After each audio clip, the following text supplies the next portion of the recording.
The past few months have been an eventful and controversial time for the United States Supreme Court, both on and off the bench. We've asked David Pogue for a closer look. This past week, the Supreme Court handed down a series of major opinions on the powers of federal agencies, on homeless encampments, and on the January 6th storming of the Capitol. But when it comes to the Supreme Court, Americans have some major opinions of their own. The general public is losing confidence in the Supreme Court, and really confidence in the Supreme Court is the main tool it has to enforce its authority. The gifts and the money erodes the credibility of this institution. It's true. Our trust in the Supreme Court has never been lower.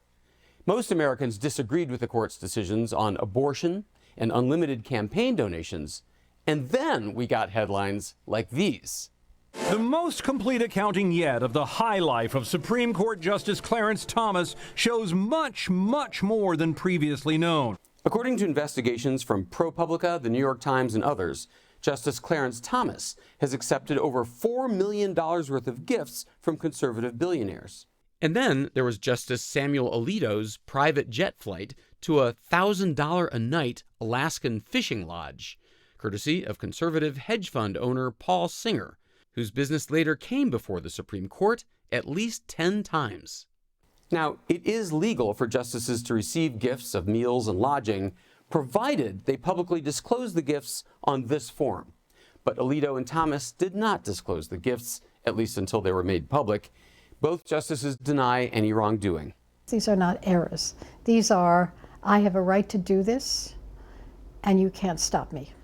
Harvard Law School professor Nancy Gertner is a retired federal judge. She notes that liberal judges have transgressed too. Last year, Justice Sonia Sotomayor's staff was caught aggressively pushing book sales at her appearances. This is so totally different. The dimensions of that don't remotely compare with what Justice Thomas has done. Then there's the business of the spouses. Clarence Thomas's wife, Ginny, attended the January 6th Trump rally and later texted Trump's chief of staff, Mark Meadows. The extraordinary text messages show her encouraging Meadows to fight to overturn the election. Citing Trump allies who were gathering evidence of fraud, Thomas wrote Meadows on November 19th, "Make a plan and save us from the left taking America down." Samuel Alito's wife, Martha Baumgardner, made news too. The New York Times published this photo of an upside-down American flag flying outside Alito's home in the days after the January 6th assault on the U.S. Capitol. Alito has responded, "I had nothing whatsoever to do with the flying of that flag. I asked my wife to take it down, but for several days she refused."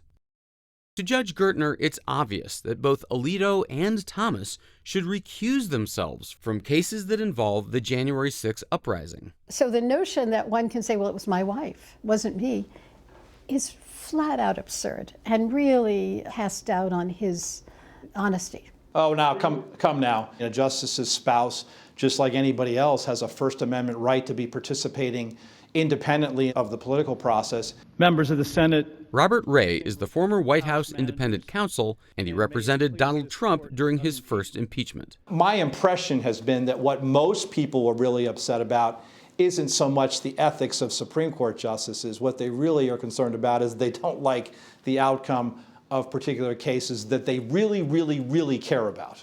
It seems like what Alito is saying is, you guys are just coming after me because you don't like my decisions. So would the same thing apply if it were liberal judges?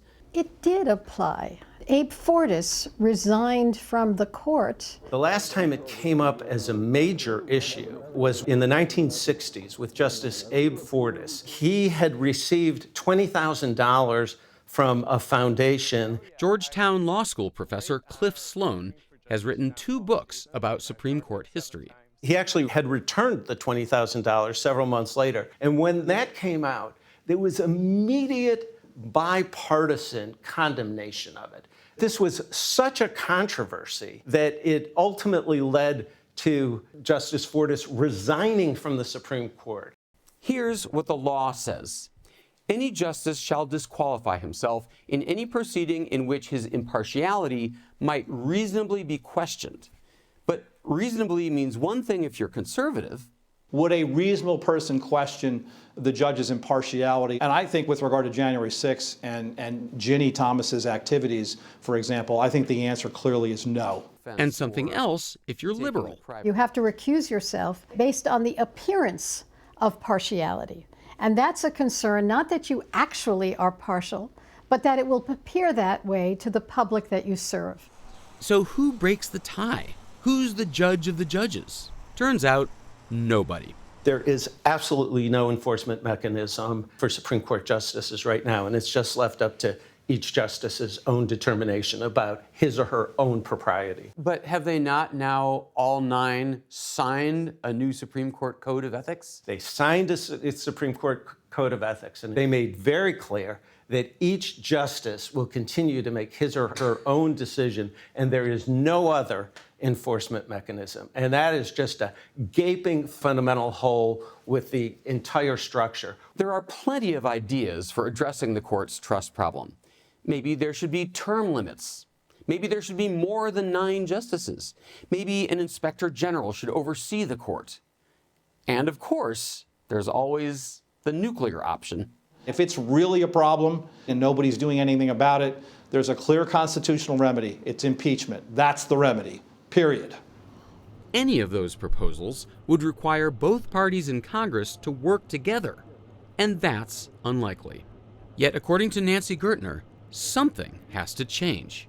If the public doesn't believe in the legitimacy of courts, then the fabric of the rule of law begins to become undone. It could lead to massive defiance of the courts and great kind of civil unrest. But if Congress won't take action, then where does that leave us? Robert Ray says, just trust them. They've gotten the message. People are paying attention now, and I think the Supreme Court knows that people are paying attention. I can imagine that at every one of those 9 households, this issue inside the family has been discussed about how to conduct themselves in the future to avoid the problem. But Cliff Sloan believes that self-policing will never be enough. James Madison in the Federalist Papers famously said that if men were angels, government would not be necessary. And I would hope that somehow everybody could step back from the current controversies to restore respect and trust in the Supreme Court.